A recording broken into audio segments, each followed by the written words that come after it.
As soon as you hit that button, your ads interface is going to change. So right off the bat, you're going to have things that are completely removed from your campaign setup.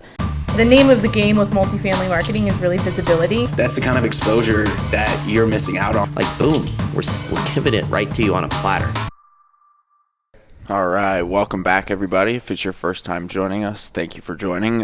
This is going to be episode 19 of Reply Talk, and if you're wondering what's going on, this is my first time hosting. We've got Corbin off today, and I do have a wonderful member of our team, Siobhan, joining us.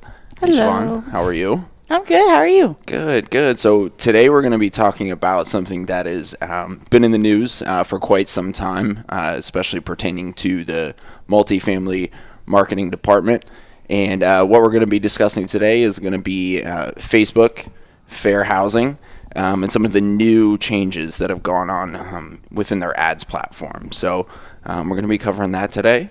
And I think first we'll start off with, what happened, right? Like, how did this all come about? So, Siobhan, if you want to take that away. Yeah, so a lot of people probably have heard about it either in the news or they've seen it in marketing blogs or even apartment news that they're following.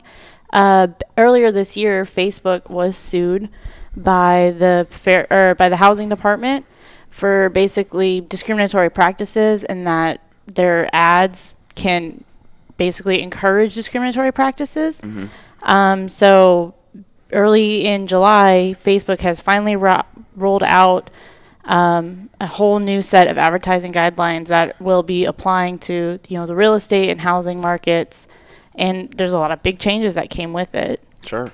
Yeah, and it wasn't even necessarily like, it's not all demographics or things of that nature, right? You think something as easy as maybe targeting 5-10 miles within your property, right? And something vast like that.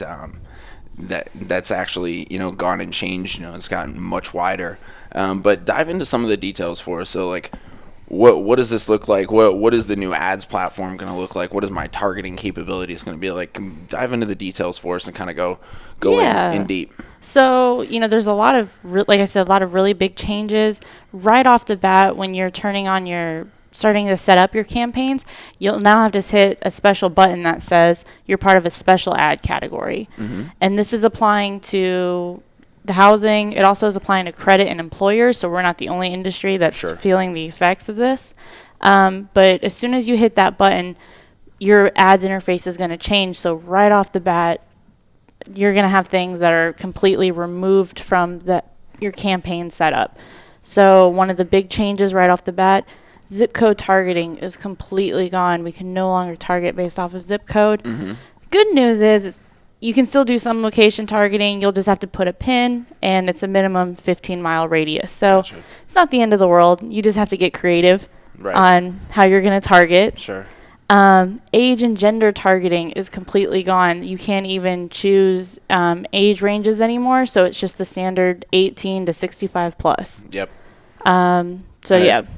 I wanted to touch on that a little bit. Mm-hmm. So, with the special ad category, they completely restrict some of these things. Whereas before, to make sure that we were fair housing compliant and still following those rules, right? We weren't necessary. You were never actually making a lot of these adjustments, right? Nothing on the demographics, age, race, gender, anything along those lines. But now it's all gone. Yeah, like you feel more restricted. You just feel like you're put more in a box, even though it's something that you probably weren't even, or you shouldn't have even been using to begin with. Right. The other big thing is obviously demographic targeting gone. And a lot of us weren't utilizing a lot of that features anyways, but behavior targeting's now completely gone too. So what we're really left with is just interest targeting. Yeah. But in trying to be non-discriminatory towards age, gender, status, anything, we're really restricted as far as your interest now. It's very high-level interest. It's just saying, medical or cars. We're very restricted there. So, again, just moving forward, how are we all going to become creative and finding how we're going to target based off of interest. But the good thing is that Facebook has gotten rid of lookalike audiences. They've gotten rid of saved audiences because by default you're just you're pulling in from your current consumer base, which is by default pulling in demographic data, which is obviously not allowed. But they have created the special ad audiences, which uses interest and internet behavior based off of your current, so your current renters or the people currently on your website or on your Facebook pages. So that'll help give some insight into the interest-based targeting that would probably be very beneficial for you down the line. So over the next couple months, we're going to see a lot more strategies and kind of insight into how other, apartments, and not even just apartments, but real estate, are using kind of these interest-based targeting to enhance their campaigns over time. Yeah, the real estate market in general is going to go through a huge change. And Yeah. I think, on previous episodes, Corbin and I have discussed quite a bit of ways to improve quality across the board in multifamily marketing, right? So you're going to really have to get creative here. And that goes back to, the copy that you're using, Yeah. right? How are you creating some engagement via the copy? How do you implement some pre-qualifiers, and then what does the form look like? If you're doing a lead gen form generation type of campaign, does it have 2 fields? Is it the 1 step? Is it the 2 step? So everybody's going to have to get very creative, think deep, dig deep. But these changes come, and you've got to adapt. Yeah. Right. So how quickly do we need to adapt? How quickly is this going to be implemented? When is this going to happen, so everybody knows what to look out for? Yes. So right now, these changes have already been rolled out on Facebook. So if you're going to set up campaigns, you might have already seen it. You might not have clicked on it yet because you didn't know what it was, but you will have to start using it. The good news is Facebook is not, targeting ads accounts quite yet. They haven't given us a hard date, but kind of what the rumor mill is August 31st that you will have to have, you'll have to start being compliant with these advertising policies. And then, eventually Facebook will start giving out warnings, and then eventually they'll get to the point where they will just completely shut down your campaign if it's not. But, that'll be a few months out. Facebook has to give time for advertisers to learn about how to become compliant, and then, of course, actually make these changes to their campaigns. Sure. Yeah, there's definitely got to be a little bit of leeway. Yeah, there. there's a It's little not all bit. just going to happen tomorrow. And I think one of the changes that comes about with that too, and the restrictions that they're going to have, and when this is going to be implemented is before, if you were kind of doing some of these things, if you weren't playing by the rules, you might get away with it for a couple weeks, maybe a month. Yeah. And then Facebook would, somebody would find out algorithm, whatever it might be, right? And they would shut down the ad until your ad had errors.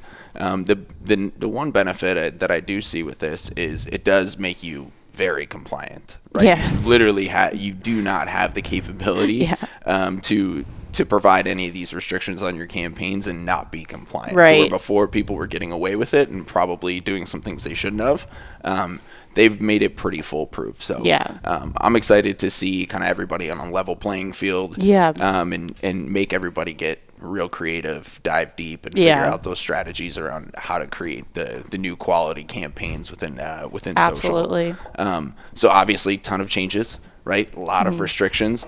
So the best thing that we can do as an advertising company, as software company, as somebody that advertises for our customers on social media, is come up with some ways that we've already gotten creative. Yeah. Right? So what are some recommendations that we can make for companies that either do it on their own, right, or they don't have us as a vendor, and they need to make sure that their current vendor is providing them additional avenues to create some leads, some quality leads? Yeah, so, right off the bat, I think a lot of people, when they set up their campaigns, are very focused on who their ideal renter is, who their ideal personas are.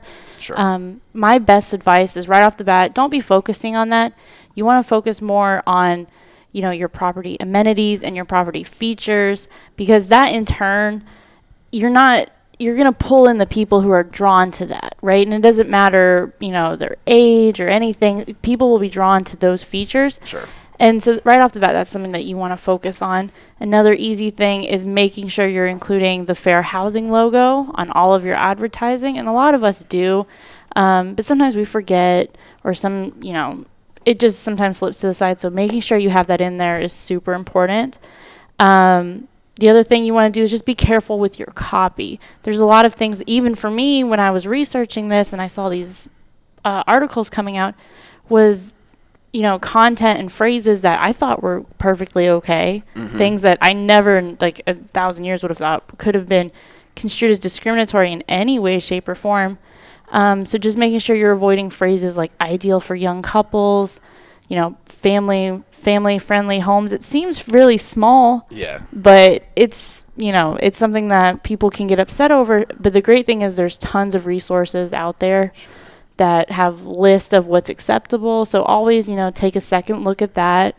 Let me stop yeah. you for 1 second. I want to give you some mad props. So the other day, we had a big team meeting, and Siobhan presented to the entire team about these changes, right? And she got very creative, and one of the main talking points of that presentation was how what can you say, what can't you say. And we did a little hand raise thing, and you did an amazing job with that, and we got a lot of engagement from the team. But it was very surprising to see like what you actually can and can't say, and how tight you need to be with that copy, but also being creative with it. So I just wanted real quick to give you some props. You did an amazing job. Sorry to cut you off. But it's a good thing that you can even take back to your team or your advertising team. And like for us, it was a cute little 5-minute game, but it got the conversation started. So that's something that, you guys might want to do too, is just print out these lists and go around and ask your team, you think this is okay? Yes or no? Raise your hand. But yeah, anyway, so something else that I strongly recommend is boosting your engagement and, boosting your reach on social media, because like I said, Facebook now has these like special audiences that you can pull from, and they're pulling from your customers on your current Facebook page, and your Instagram. So the more engagement you have on there, the better that special interest targeting and those special ad groups will be over time. Yep. So boosting that organic presence. And then, of course, because we love our PPC ads, PPC, we can still use that location targeting. We can still use the zip code targeting. So it's not like these are gone to us in every advertising medium. We still have these. Yeah. So, leveraging on social media, you want to use your photos, your videos, your lifestyle images, kind of portraying this visual attraction to your property, and then using PPC, kind of to target in on those more, not so much demographics, but targeting in more on, there's just a few more capabilities within PPC, right? And there's a lot of things that we can take advantage of that are still compliant, right? And I think this is coming at a great time, if you want to call it that. But in a couple months, Google's going to be releasing their image ads. So it's going to get very visual on PPC where it wasn't before. So there's some other things that we're planning for, but this is one small step, right, in the bigger game. But I think you made a really good point there, is if you're not already leveraging both, right, and you have a strategy for both, then you need to think of ways to get creative with that advertising to make sure that one plays off of the other. Right. One thing that I did want to get your feedback on was some of the remarketing capabilities. Some of your most qualified leads come from dead lead lists, or come from the Pixel, or come from, couple months old lead list. So what does that look like with the new changes? Right now, currently as it stands, it's something that Facebook hasn't really put too much information out. Okay. And so that's something that I think we're all waiting on bated breath for. We want a hard answer on it. But as of right now, Facebook hasn't said no to it. But it's something that we'll have to just keep on top of. And of course, as we find out, we'll let you guys know too. But as of right now, it's still acceptable. Still apply. We haven't heard anything otherwise. Yeah, and I think one of the biggest things you can take advantage of, for those of you that don't know, the Facebook Pixel monitoring visits to the website, landing pages, other sources that you're using, is a very easy way to capture some quality leads. And until we get a definitive answer, it's fair game. Fair game. We'll continue to take advantage of it. I think that's going to be it for today. That was a nice quick one. Well, thank you everybody for joining us today. Again, we just did a little recap of some of the new changes to social media ads within the Facebook and Instagram platform, and how they've made those changes to make sure that everybody is staying super compliant. fair housing compliant. So if you haven't subscribed yet, go ahead and hit that subscribe button on the vlog. If you're visiting us via iTunes, go ahead and subscribe to the podcast via iTunes, reply360.com. Thanks everybody for joining us today. Thank you, Siobhan. Great Thank job. you. Appreciate Yay. you. See you guys.